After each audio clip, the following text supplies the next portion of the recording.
अस्सलाम वालेकुम, hi everyone, welcome to my YouTube channel. तो सुबह का टाइम है, मैं किचन में आ गई हूँ, कॉफ़ी बनाने लगी हूँ।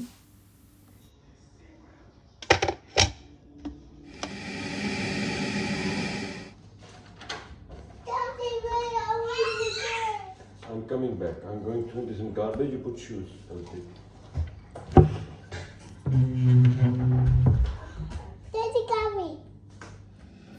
हस्बैंड मेरे गार्बेज फेंकने के लिए गए थे क्योंकि रात में ना गार्बेज रूम का दरवाज़ा उन्होंने बंद कर दिया था। पहले ही कुछ टाइमिंग फिक्स होता उससे पहले बंद कर दिया था।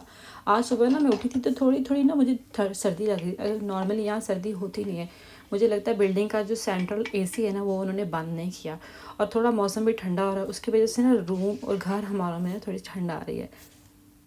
मैं सुबह सुबह बच्चों को बटर मिल्क देती हूँ, उसी के लिए ना मेरे हस्बैंड बच्चों को लेके जा रहे हैं नीचे। ग्रॉसरी ओपन हुई है अभी रिसेंटली न्यू हमारे बिल्डिंग में, योगर्ट लेने के लिए जा रहे हैं। तो तब तक आते हैं मैं बर्तन लगा लेती हूँ। ये बहुत ज़्यादा आज इकट्ठे हुए थे क्योंकि मैं मॉर्निंग के और लंच के बर्तन ना मगरिब के बाद ना लगा देती हूँ, ड्राई हो जाते हैं। मगर कल मेरी बेबी जो न्यू बॉर्न है उसकी वजह से ना मैं लगा नहीं सकी, उसके साथ बिज़ी रही। उसकी थोड़ी सी तबीयत ख़राब है।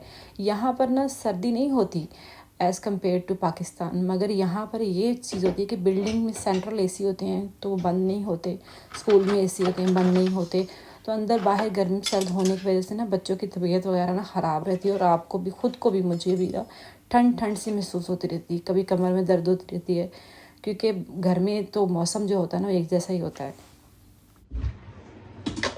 ओके रिमूव, हेल्पिंग मामा, ओके रिमूव। बच्चे वापस आ गए थे और मेरे बर्तन भी ऑलमोस्ट लग गए थे, लास्ट कुछ प्लेट्स रह गई थी, तो ये मेरा काम हो गया। इसके बाद अब मैं बच्चों के लिए ना उनके first morning drink butter milk देती हूँ। अच्छा, मुझे ना बचपन अभी भी याद है, हम नानी के गांव जाते थे, सर्दियाँ होती थी गर्मियाँ होती थी, वो हमारी लस्सी बनाती थी, ऊपर मक्खन के छोटे छोटे पेड़े ना होते थे। तो आजकल तो पता नहीं क्या, अब उसमें धनिया भी डाल देते बटर मिल्क के लिए। नहीं, सिंपल बटर मिल्क इसी को कहते हैं जिसमें मक्खन निकाला ना जाए, और बच्चों को मैं देती हूँ। अच्छा, बच्चों में हेयर फॉल बहुत होता है आजकल, उसकी मेन रीज़न यही होती है कि हमारा फूड स्टाइल ना पहले ज़माने जैसा नहीं रहा, बहुत चेंज हो गया। हम बच्चों को ना बहुत गर्म ग़िज़ाएँ देना शुरू हो गए, उसकी वजह से ना हीट बनती है उनकी बॉडी में, तो हम बैलेंस नहीं करते किसी तरीके से भी।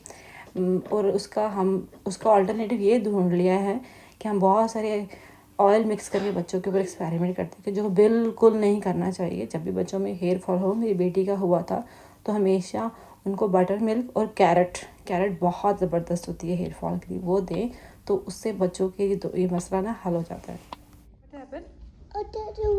ओह नहीं, कोई no problem, we can change the dress, okay. कैरेट में ना हाई मात्रा में ना बीटा कैरोटीन होती है, और हेयर फॉल हमेशा बीटा कैरोटीन की डेफिशिएंसी से होता है। तो आज मैं ब्रेकफास्ट में बनाने लगी हूँ दाल के पराठे बच्चों के लिए। कल रात की लेफ़्ट ओवर दाल थी जो कि फ्रेश ही होती है। अच्छा, फ्रिज में पड़ी हुई चीज़ें ना ख़राब नहीं होती, ना ही बच्चों को देने से उसका कोई नुकसान होता है। हम लोग तो बचपन से ही खाते हैं, रात का बचा हुआ खाना होता था सुबह उठ के गर्म कर लेते। मुझे आज भी पसंद है, अगर कोई सब्ज़ी बनी हो तो मैं उसे प्रेफर करती हूँ। स्पेशली मेरी भिंडी मेरी फेवरेट है और मेथी मेरी फेवरेट होती है। जब वो बनती है तो मैं सुबह ना पराठों के साथ ना गर्म करके उसको ज़रूर लेती हूँ। तो यहाँ मैंने आटा गूँध लिया था, मैंने 2 हिस्सों में डिवाइड किया था क्योंकि दाल थोड़ी थी, तो फिर मैंने बच्चों के लिए स्पेसिफिक कर दिया था दाल के पराठे, और दूसरा जो आटा था ना वो मैं और मेरे हस्बैंड ना अपने लिए रोटी बना के ना खाएँगे। What's that? There's a gold. There's a gold each. It's gold. What's that? Gold. Gold? It's a gold. You put it in. Okay, what fruit is this? And what? Hmm? Its color? What color is this? It's a rubber. Vavo? Is Vavo yellow? Yes, yellow. Good. मेरी तो सारी family ना kitchen में ही होती है, क्योंकि मैं kitchen में होती हूँ तो वक्तन फ़क्तन सारे बच्चे आते रहते हैं। हस्बैंड के लिए ना मैं ऑमलेट बना रही हूँ। मैंने जो वेजिस हैं उसमें ना अनियन लिया है, थोड़ी सी फ्रिज में ना कैप्सिकम पड़ी थी वो ली थी, और मैंने इसमें ना सॉल्ट ऐड किया है, कोरिएंडर पाउडर ऐड किया है मैंने। उसके बाद फिर मैंने भुना हुआ ज़ीरा था, ज़ीरे को रोस्ट करके मैंने ग्राइंड किया था वो था। उसके बाद मैंने चिली पाउडर ऐड किया है। इसके बाद फिर मैंने ना टर्मेरिक ऐड की थी, और फिर थोड़ा सा मिक्स दिया था। 2 अंडे डाले थे मैंने। तो प्याज जो ना छोटे साइज़ के 2 थे, प्याज मैंने ज़्यादा रखे थे, बाकी वेजिटेबल कम थी, इसको मैंने फ्राई कर लिया था। मैंने बड़े तवे पे फ्राई किए। अच्छा तवे पे इसको टॉस करो ना तो बहुत ज़बरदस्त बनता है ये ऑमलेट। तो बच्चों के लिए जो दाल के पराठे थे वो मैंने ना दूसरे छोटे तवे पे पका लिए थे, थोड़े से मोटे थे एक साइड से बेलते हुए, तो मैंने हाथ से थोड़ा सा डैप कर लिया था। मैंने इन पर ऑलिव ऑयल लगाया था, नॉर्मली मैं देसी घी लगाती हूँ, वो ख़त्म था जिस दिन मैं ये वीडियो शूट कर रही थी। बच्चों को ना मैंने छोटी छोटी बाइट्स कट करके प्लेट में डाल के दे देती है, वो खुद ही फिर इस तरह से खा लेते हैं, मुझे पीछे भागना नहीं पड़ता। फिर मैंने चाय बनाई थी, बच्चों ने खा लिया था ऑलमोस्ट खाना। बेटी मेरी ने थोड़ा सा छोड़ दिया था, वो इस तरह ही करती है, उसको खुद से खिलाओ तब भी उसको छोड़ देते। आजकल उसकी इनटेक बहुत अफेक्ट हुई पड़ी है। तो मैं ना अब सारे बर्तन लेके किचन में जा रही थी। अच्छा बड़ी मज़े की एक बात है, मेरे भाई ने मेरा व्लॉग ना देखा, तो उसने मुझे कहा तुम्हारे जो व्लॉग है ना, उसने कुछ वीक पहले कहा तुम्हारे व्लॉग बड़े बोरिंग है। मैंने कहा क्यों?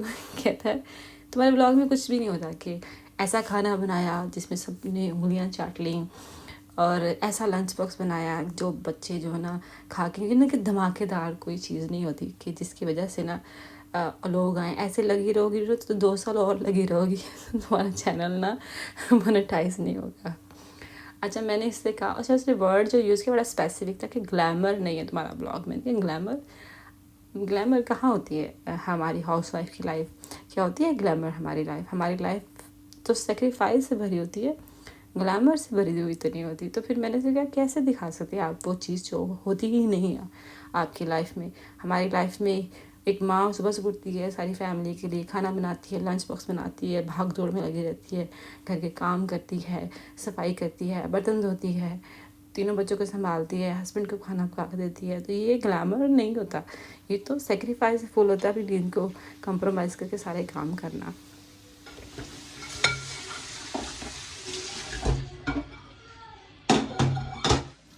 तो अपने लिए भी टाइम नहीं निकालती, 10 मिनट अगर निकालती है तो बच्चा गोद में होता है, चाय पी रही होती है, वही टाइम होता है मेरा। तो मैं ग्लैमर कहाँ से लाऊँ? अच्छा मैं भी खुद भी ना ऐसा कंटेंट नहीं देखती, मुझे बहुत रॉ मटेरियल देखना पसंद है। तो मैं इसी लिहाज से ना अपने वीडियो वगैरह ना शूट करती हूँ कि ऐसे ही मुझे पसंद है, जो नेचुरल हो, बिल्कुल रियलिस्टिक हो, जो हकीकत के बिल्कुल करीब हो। मुझे तो कभी आज तक किसी ने सरप्राइज़ नहीं दिया, सरप्राइज़ ने मुझे गुलाब का फूल नहीं ला के दिया। मेरे भी सरप्राइज़ यही होता है कि जब बच्चा रोता है और आधी रात को आँख खुल जाती है सरप्राइज़ होता है। बच्चे खेल रहे थे, यहाँ छोटी जो है ना उसको मैं 1 आवर के लिए डायपर रिमूव करके ना धूप लगवाती हूँ। इससे ये होता है कि बच्चे को रैशेस कम होते हैं, और वैसे भी विटामिन डी चाहिए होती है जो हमारे यहाँ घरों में ना धूप नहीं आता, उसकी वजह से ना ज़रूरी होती है। मैं वो भी देती हूँ, जो ड्रॉप है वो भी देती हूँ, धूप भी इसको लगवाती हूँ। उसके बाद फिर बाद में जो मेरा डेली रूटीन में ये होता है, बर्तन वगैरह धोने के बाद नाश्ते के मैं आ जाती हूँ अपना ना किचन का जो काउंटर टॉप क्लीन करने के लिए, स्टोव को क्लीन करती हूँ। क्योंकि स्टोव अगर साथ साथ क्लीन करते जाओ ना तो आपका रात में ना गंदा नहीं होता इतना ज़्यादा। रात में मैं डिटेल से क्लीन करती हूँ। इस टाइम सिर्फ मैं ऊपर से जैसे होता है ना कि जो जो लेफ़्ट ओवर गिरा होता है फूड, कुछ ऑयल वगैरह जब आप फ्राई करते हो वो गिरा, वो साफ़ कर देती हूँ ताकि लंच टाइम में ना मुझे थोड़ा सा रिलैक्स हो। फिर लंच टाइम के बाद थोड़ा सा क्लीन करती हूँ, फिर डिनर में थोड़ा सा, मतलब थोड़ा थोड़ा करते जाओ ना तो आपको ज़्यादा पाइलअप नहीं होता काम। तो अभी जितना भी मैंने पराठे वगैरह बनाए थे, रोटियां बनाई थी, तो काफ़ी ज़्यादा जो सूखा आटा था वो गिरा हुआ था, वो मैंने क्लीन किया है। और बस ये मेरा किचन क्लीन हो जाएगा। उसके बाद फिर मैंने काउंटर टॉप को भी क्लीन किया था।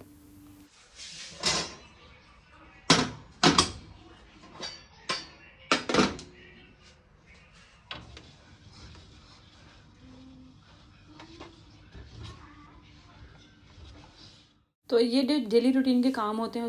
उसके अलावा ना जो क्लीनिंग की रूटीन में शामिल होता है, 20 मिनट्स देती हूँ किसी एरिया को, जो घर का लेफ़्ट ओवर एरिया हो, जो बहुत दिनों से डिटेल ना क्लीन हुआ हो। क्योंकि मैं सब कुछ एक दिन क्लीन नहीं कर सकती, और एक दिन क्लीन होता भी नहीं, और करना भी नहीं चाहिए, बहुत थक जाता है इंसान। बच्चों के कितने काम होते हैं, खाना पकाना होता है। तो 20 मिनट सिर्फ आप एक चीज़ को दे लें, कभी कैबिनेट्स को दे लें, कभी आप अपनी जो से क्लोथिंग की लाइन सारी अरेंज कर लें, ये सब कुछ कर लें, कभी वॉशरूम को दे लें। तो मैं आज 20 मिनट्स ना वॉशरूम की क्लीनिंग को दे रही थी। मेरा सिंक बहुत ज़्यादा गंदा था। उसके अलावा जो इसका मिरर था, इसके ऊपर इतने ज़्यादा वाटर के स्टेन थे। मैं क्या करती हूँ, जिफ ले लेती हूँ, और जिफ के साथ ही ना जो मेरा ग्लास है उसको भी, मिरर को भी क्लीन करती हूँ, और मेरा जो सिंक है ना उसको भी क्लीन कर लेती हूँ। तो इस तरह से ये फैला के 10 मिनट के लिए रख देती हूँ। उससे ये होता है दाग निकल जाते हैं। फिर बाद में जो मेरा यूज़ स्क्रबर होता है ना, जो भी बर्तन धोने वाला जिसको मैंने फेंकना होता है, वो मैं क्लीनिंग में यूज़ करती हूँ और रख देती हूँ। फिर जब मुझे वॉशरूम वगैरह क्लीन करने होते हैं वो मैं क्लीन करके बाद में फेंक देती हूँ। जितने पेड़ होते हैं 10 मिनट के बाद में क्लीन हो जाते हैं। फिर बाद में वाटर से इस तरह से साफ़ कर लेती हूँ। और सम टाइम मैं इसको वैसे ही छोड़ देती हूँ, सम टाइम मैं इसको वाइपर से ना क्लीन कर लेती हूँ। मतलब वैसे भी छोड़ दो तो ये क्लीन हो जाता है। अगर स्टेन पसंद ना हो मिरर के ऊपर तो वाइपर से वाइप करो तो क्लीन हो जाता है। सारा कुछ ड्राई हो गया था, क्लीन हो गया था। और आज के मेरे क्लीनिंग का टास्क था। उसके बाद हम लोग शॉपिंग के लिए गए थे। कुछ मुझे फार्मेसी से मेडिसिन लेनी थी बच्चों की, और छोटी के डायपर ना जो मैंने लिए थे पहले वो ठीक नहीं थे, मैंने चेंज किया। फिर इसके बाद बेबी जॉय को भी छोड़ के मैंने फाइन का ले लिया। उसके बाद हमने छोटी मोटी सब्ज़ी वगैरह ख़रीदी और बस यही था। सबसे ज़्यादा आप शॉपिंग जो होती है ना शादी के बाद, वो ग्रॉसरी की होती है और किसी और चीज़ की नहीं होती है। घर आ गए थे हम लोग और ये शाम का टाइम था। बच्चों को थोड़ी भूख लगी थी, उनको मैंने ना चिकन पड़े हुए थे लेग पीसेस, इसको मैंने मैरिनेट करके रखा था पेपर के साथ, सॉल्ट के साथ और जिंजर गार्लिक के पेस्ट के साथ। वो मैंने ना फ्राई करके दिए थे। ऊपर से कवर करके थोड़ी देर पकाओ ना तो अच्छे से चिकन ना गल जाता है।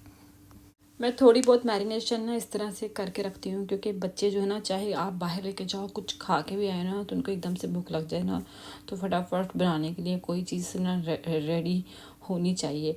अच्छा, अब यहाँ पर ना मैंने एल्युमिनियम फॉयल ले ली थी और फिर जो मेरी जो ड्रम स्टिक थी उनके ऊपर लगा दी, ताकि मेरी बेटी को ना होल्ड करने में ना प्रॉब्लम ना हो। उसको ना छोटे छोटे ये शशके बहुत पसंद है, तो उसको मैंने लगा के दिया। फिर बाद में उसके देखा देखी मेरे बेटे ने भी कहा, फिर बाद में उसको मैंने लगा के दिया। तो फिर बाद में मैं अपने हस्बैंड के रवा टोस्ट बना रही थी और बहुत ही क्रिस्पी और बहुत ही यम्मी बना था ये।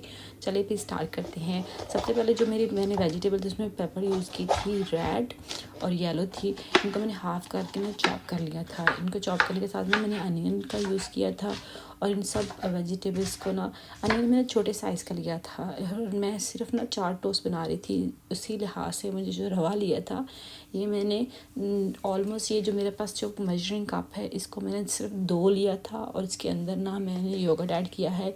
योगर्ट जो है ना, इसके अंदर अगर वाटर के बगैर यूज़ करें तो फिर ज़्यादा अच्छा बनता है। वाटर से ये तो फिर पकने में थोड़ा टाइम लग जाता है। तो मैंने 2 टेबलस्पून भर के लगाए थे। इसको थोड़ा सा मिक्स करने के बाद जितनी वेजिटेबल हैं वो मैंने इसमें ना ऐड कर दी थी। अगर कॉर्न भी हो ना तो वो भी इसमें ऐड कर लेना, तो इसका और भी ज़्यादा अच्छा फ्लेवर आता है। उसके बाद फिर यहाँ पे स्पाइसेस में मैंने ज़ीरा भुना हुआ और इसके बाद फिर मैंने इसमें डाली थी पेपर, धनिया भी ऐड किया था, फिर टर्मेरिक, फिर उसमें सॉल्ट टू टेस्ट ऐड किया। पेपर मैंने जो है ना रेड चिली पाउडर को बोला है। तो उसके बाद फिर मैंने चिली फ्लेक्स ऐड किए थे। फिर थोड़ी देर इसको मिक्स किया था। अच्छा, मिक्स करने के बाद ना इसको थोड़ी देर ना सेट होने के लिए रख देते हैं, ताकि जो रवा है सूजी वो थोड़ी सी फूल जाए, और जब वो फूल जाएगी ना फिर हम उसको पकाएंगे। तो हाँ, पैन में मैंने ऑयल ऐड कर दिया था, फिर इसको मैंने उस पर डाल दिया था। जब फूलने के साथ पानी भी थोड़ा छोड़ देती है, फिर इसको मैंने ना इस तरह से पकाया था। जब वो बन गया था तो उसके बाद जो मेरी टोस्ट है ना, मैंने उसके ऊपर लगाया था। और आप इस तरह भी बना सकते हैं और इसको ना खाली जो रवे का मिक्सचर है उसको भी ना थोड़ा सा ना रोटी की तरह ना तवे पे पका भी सकते हैं। दोनों चीज़ें की तरह ना बहुत अच्छा बनता है। मगर मैं यहाँ पर मोज़रेला और चेडर चीज़ का मिक्स यूज़ कर रही हूँ, इसके ऊपर लगाऊंगी। और ये मैंने चारों के ऊपर लगाया था। फिर मैंने सेसमी सीड जो है ना वो ऊपर ना स्प्रिंकल कर दिए थे। बहुत अच्छी लुक और बहुत अच्छे ना फ्लेवर आता है इसके साथ। अब इनको मैंने तवे के ऊपर पकाया था, तवे पे रख के ऊपर ना मैंने कवर कर दिया था और बहुत ही लो फ्लेम में नीचे कर दी थी।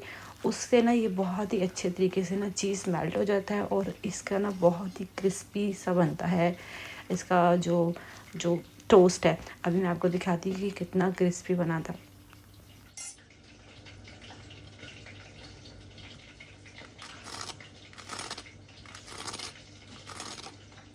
ये बहुत ही क्रंची क्रिस्पी सा रवे का टोस्ट बनता है और रवा बच्चों के लिए भी अच्छा होता है, हमारे लिए भी अच्छा होता है। वैसे कोई भी हमारे घर में ना सूजी का हलवा नहीं खाता, तो इस तरह से बना लो ना तो सब शौक से खा लेते हैं। देख Pizza! Yum! Pizza! Yum! Take another one. Choo-choo-choo!